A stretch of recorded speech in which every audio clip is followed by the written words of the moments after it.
to the Freedom Between the Sheets podcast. This is the place where we help women have conversations to enjoy a higher level of intimacy. I'm your host, Jessica B., an award-winning expert. I'm going to show you how to release from sexual shame and find freedom and fun in your sexuality. Welcome to the conversation. I'm so happy you're here.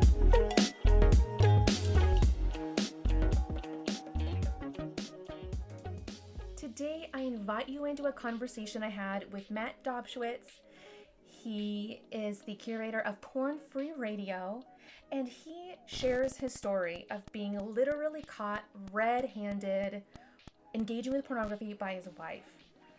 And he shares his story about how he discovered porn as a young child, addicted for years, and finally got caught, and finally communication was opened up, and trust could be rebuilt, and healing could happen. And he now is a coach. He's a group coach, he's a one-on-one coach, helping men recover from an addiction to pornography. I think you're going to really love what we talk about. So let's hop in. Thank you for hopping on and hanging out with me and having this conversation. Yeah, absolutely.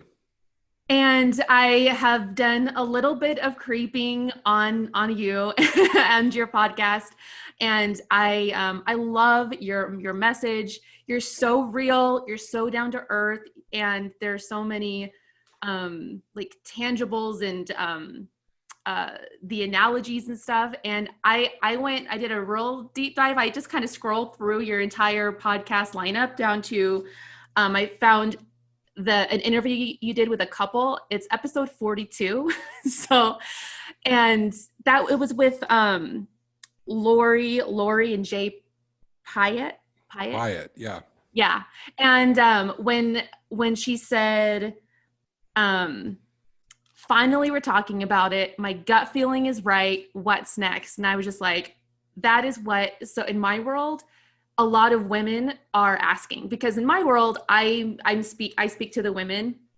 And what I love about hanging out with you is that I get a lot of questions of, what do I do when I think that my husband may or may not be doing this thing? I'm not sure how to feel about it. I poll my social media audience often, and I ask them questions about, well, what would you want to know in this space of porn, and how to deal with it in the context of your relationship, and how to ask questions. And so those are some of the questions I got, and that's kind of how I tailored the questions I have for you. So what I would love to start with is just can you just tell me your story? I know the cliff notes are, you started to discover porn at age 7, and then to kind of dealt with that, and then got caught by your wife. And so just, what's your story? Well, it's a long story, and I've recorded, I think, 245 podcasts, like detailing all different aspects of it. But yeah, I mean, the short of it is, I think I did discover it about 8 years old, in a gas station. My grandmother was getting gas, and I went in and grabbed a magazine that was a little higher up, and I saw this like naked woman. It was not like a Playboy. It was like a Natural magazine or something. So it was just like a normal woman naked on a bed. Yeah. And as soon as I saw it, I was like, oh my gosh, I can't believe this exists. And the second thing I thought was, well, actually there were about 3 things I thought. I can't believe this exists. I can't tell anybody about this. This is, like, I knew right away, this is too big. This has to be a secret. And the third thing was, how can I see more of this? Like, immediately it clicked with my little brain. What you just said, I wonder, do you know what triggered in your brain as an 8-year-old boy? What was it that told you that it was wrong, that there was something shameful about it? I don't know if that's a great question. I think it was just I reacted strongly to this adult woman naked, and I think I felt as a kid like there was something adult about this. I think I don't know if I had a moral thing at that point. Maybe I kind of knew, growing up. I grew up in a Christian home, and my Mm-hmm. parents, I remember, talked about sex and talked about the goodness of it. Like there was like a healthy conversation about it. So maybe I kind of knew that there was a piece of this that maybe is a little inappropriate. I don't know if it was shame, like something I was doing, like I was a bad person, but it was more shame, like this feels like I'm doing something potentially wrong, Yeah. um, or not, that a kid shouldn't be doing. And I was kind of a precocious kid, so so that kind of, I don't know what it was, but that's kind of, if I think back now, that's probably what it was. Yeah. Some sort of, adult. It's an adult thing. It'd be like if you, I remember I grew up in the South originally before I moved to Chicago, and I got caught once with some Copenhagen, like the snuff, and my dad was like, he basically was very, that's really not for you. And he goes, oh, by the way, show me how you're using it. And I was taking like a little tiny pinch, like microscopic. And he said, no, that's not how people dip. They dip like this. And he took a whole wad of it and put it in my mouth. And it like, I mean, I don't think I threw up, but it was bad. Yeah. And so like, it was like, that's like an adult thing that I was trying, and it's not, wasn't for me. So anyway, so I started this sort of journey with pornography, and almost like a relationship where I would seek it out growing up. I would find it. I found it a number of times growing up as a kid, not in my parents' home, but in jobs I had. I stole it. When I got old enough, I would buy it, rent it. Mm-hmm. And I never felt good about it. I always felt like there was something wrong about it. I always felt like I was going against sort of my, internal beliefs. I was a Christian, and it just didn't seem to match. Um, and so, I kind of had some in my 20s. I had some times where I told people and tried to bring other people in. But back then, this is the 90s.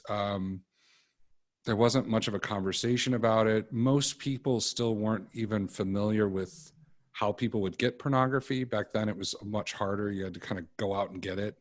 Like in the back Um, room of a movie store. yeah, right. I'd have to go in the back room, or I'd have to ask for the magazine. No, not that one. That one with Right. her. Like I'd have to point at it. I mean, it Mm-hmm. was. You had to kind of get over definitely some insecurity going out to buy it, because you had to sort of be bold. So And you almost have to be like yeah, vulnerable to go out and go make that purchase or that rental. Is that? yeah. I mean, I think I stole it first. I remember stealing a magazine once, and I remember thinking stealing it is actually less shameful than trying to buy it. No one knows. um, right? And I do remember buying stuff. I remember the first couple of times, like asking for things. I've never told anybody this. I remember asking for stuff the first couple times, and like they grabbed the wrong thing, and I was like, whatever. Just like I didn't even like want to correct them. Mm-hmm. But as you get more bold in the pursuit of it, you're like, no, not that one, this one. Like you get more like, I'm just going to own this. And so it kind of I got more invested at different points, and but kind of suffered in silence, in a sense. Like I didn't know how to get out of it. I didn't know how to stop. I would kind of go through like what you might hear someone who's a bulimic talking about binging and purging. I'd binge, and then I would be like, oh, this is horrible. I would purge, and then I'd say I'd never do this again. And then a week later, it'd be like, oh, I'd do it again. So I struggled, and I remember in college, I remember hearing a college speaker come, and she spoke one day and talked about pornography and masturbation. It was the first time I'd ever heard it talked about in an empathetic way. With some of you guys might be struggling with this. And it was a woman speaking too, which was interesting because it was like 1990. Uh, Yeah. uh, yeah, it was very, she was working a lot with guys on the north side of Chicago dealing with sexual addiction. So she was very open about struggles that people had. And so it was the first time I'd ever heard anyone talk about it in a way that was like, oh, this can be something that can trap you and you can struggle with this. And it was funny, like, I just thought the knowledge of like, I'm not alone would solve the problem almost. Uh-huh. And I remember leaving the meeting going, this is great. My whole world's going to change. And then like 2 nights later, I'm like standing outside my apartment going, am I going to go to the train station and buy a magazine?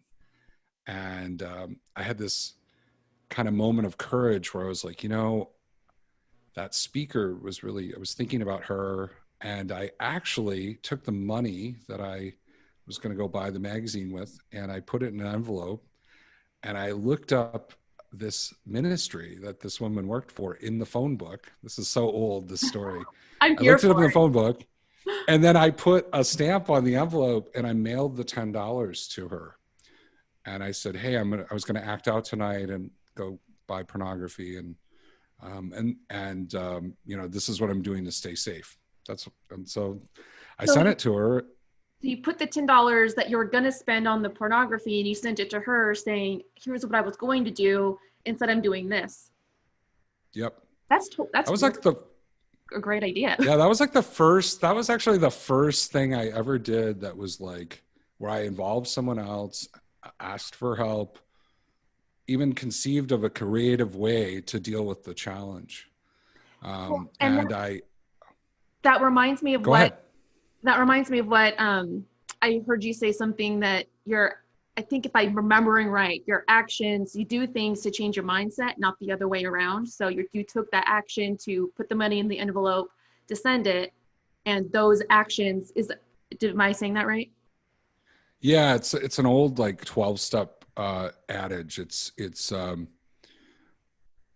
something like right thinking doesn't lead to right action, but right action leads to right thinking. It's Mm, that kind of thing.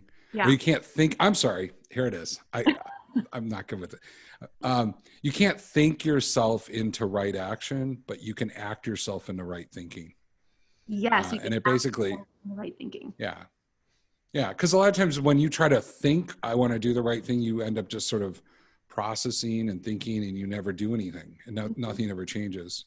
But if you start to take a step towards action, a lot of times your thinking can shift. So that's what I did. I took that action before I really even thought about it. And then all of a sudden that night, I remember going to bed feeling better about myself. And a couple days later, she left this really syrupy, sweet message on my answering machine, encouraging me, telling me she loved me. And my roommate at the time was like, "Who is that?" And I'm like, "Oh my gosh, this is so Oh embarrassing." my God. But I mean, that was the first time I ever asked for help, and I wish that was the kind of the end of the story. Like, and then I learned I was lovable, and I and Yeah. I didn't need this, and I could ask for help and use tools, but it took another 10 years of struggling, kind of sometimes telling people, sometimes trying to bring people in, sometimes using tools, but inconsistent. And of course, and this coincides with your podcast and your work. I just assumed that marriage would fix this on some Mm. level. I felt like, well, I'm going to have this built-in accountability partner, and we're going to have sex, and so that will solve this problem. But as you know, sex has a big component of it, intimacy. And I actually was not uh, equipped, or even really, I didn't really even know what real intimacy was. And so the closer I got to real intimacy and vulnerability, the harder it was. So actually, when I got married, I actually started struggling more. I remember being engaged, doing pretty well with my porn and keeping things safe in my house, even though I was living alone. And I remember first getting married and starting to explore Christian, we're Christians, but exploring sexuality and having sex. And and it was really challenging. The emotions, all the stuff that went along with it, and porn just seems so easy and so much more, I don't know, safe in a way. Like I had sort of created this safety in this porn relationship, and in real marriage intimacy was actually kind of scary. You know what? This is a great time to take a quick break because Mr. Sexy is here.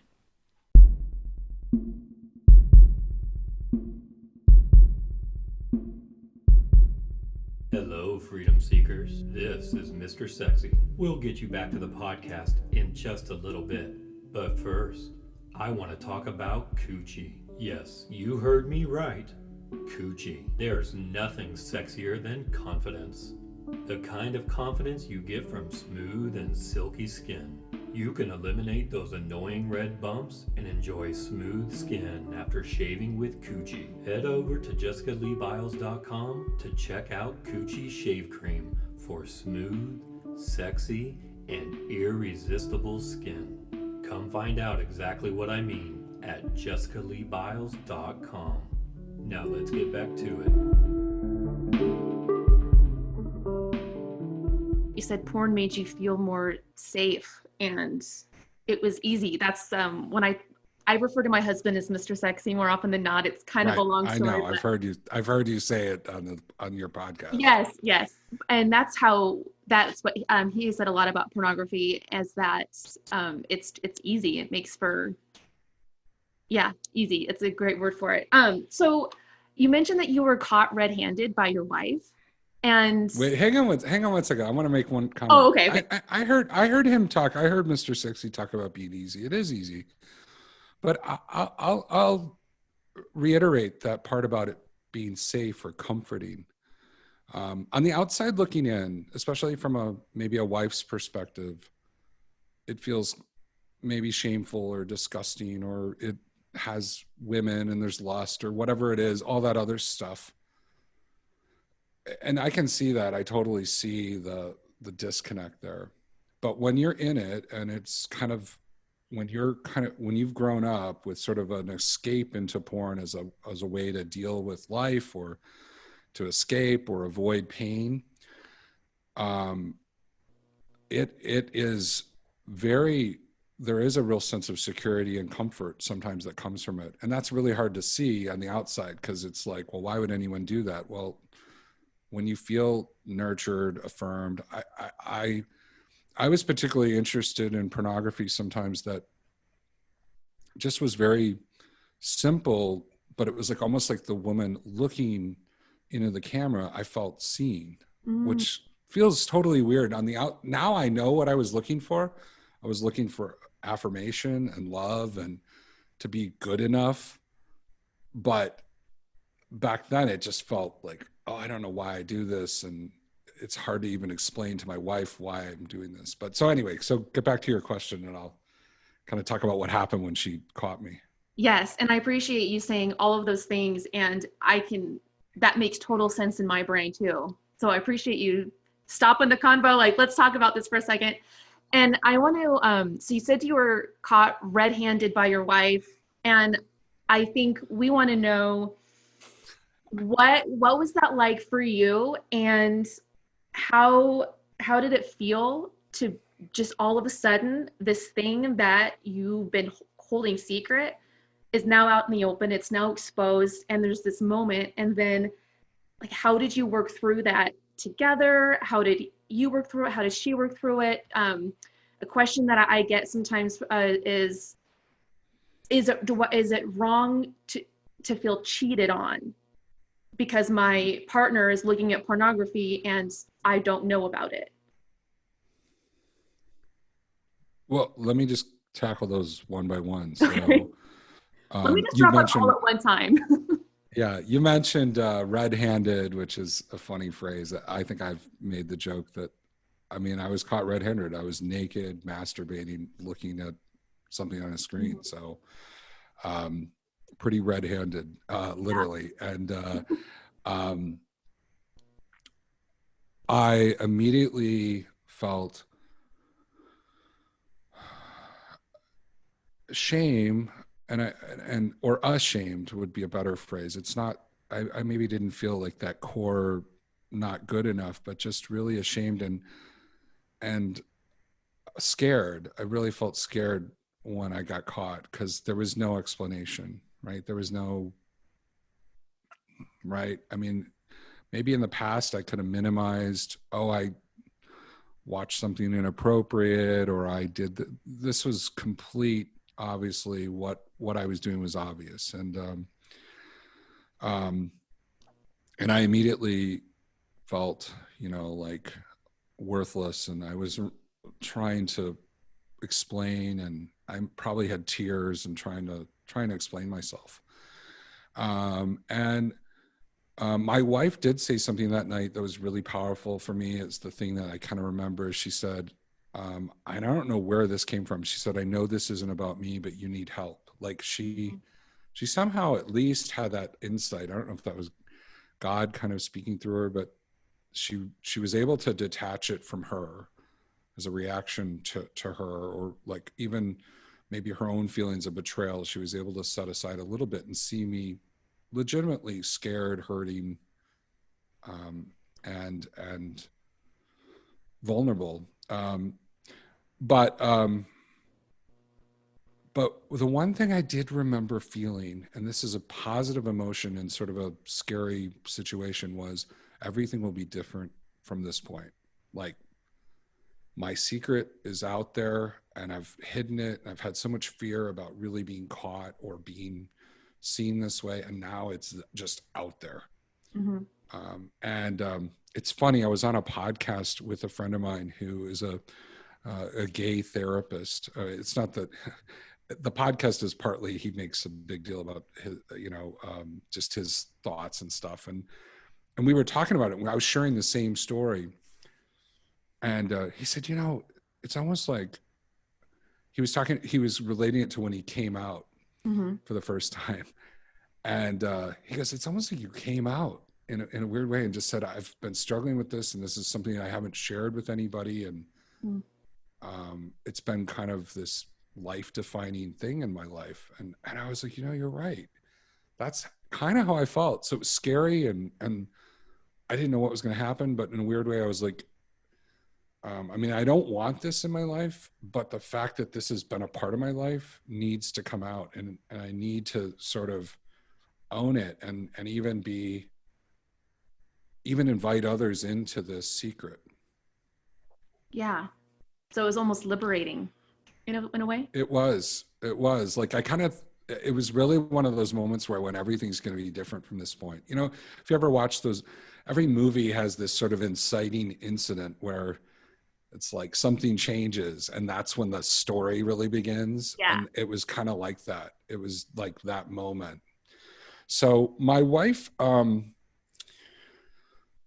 she then spent the next few days really processing, asking tons of questions, putting together sort of the timeline of struggle, and also probably putting together some of those questions that she had, like, hey, when Matt was a little strange this night, or he was distant this night, or he couldn't have an erection this night, what was going on? Like, she started sort of putting together maybe some of those things that were under the surface she knew were kind of red flags, but she didn't know why. And then she also, honestly, when you are hiding something as big as this, lying always goes along with it, because you just have to sort of cover your tracks. You have to hide. And so that was the thing that really she spent a lot of time doing, asking, hey, when you said this, were you lying? When you did this, were you minimizing? So that was probably the more painful process. And that's probably where more of the betrayal was. As I said, she had a little bit of a sense of like, even what I was looking at wasn't necessarily a reaction to her, or it wasn't about her, but the lying was definitely to her. And so that was kind of, we had a lot of work about that. And a lot of the trust that we rebuilt had to do with the lying and getting the lying under control and being honest.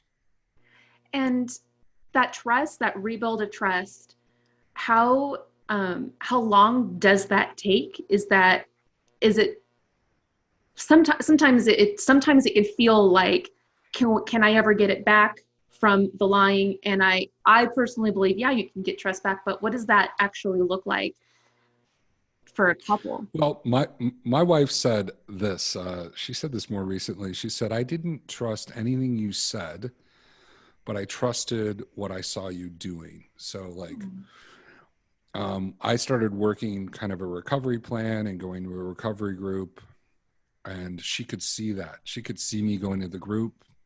She could see me owning different slips that I had. When I started using a tool after a few years of it's like a consequence. Like if I acted out, I would follow through with a pre-commitment. Sometimes, like I remember one of the commitments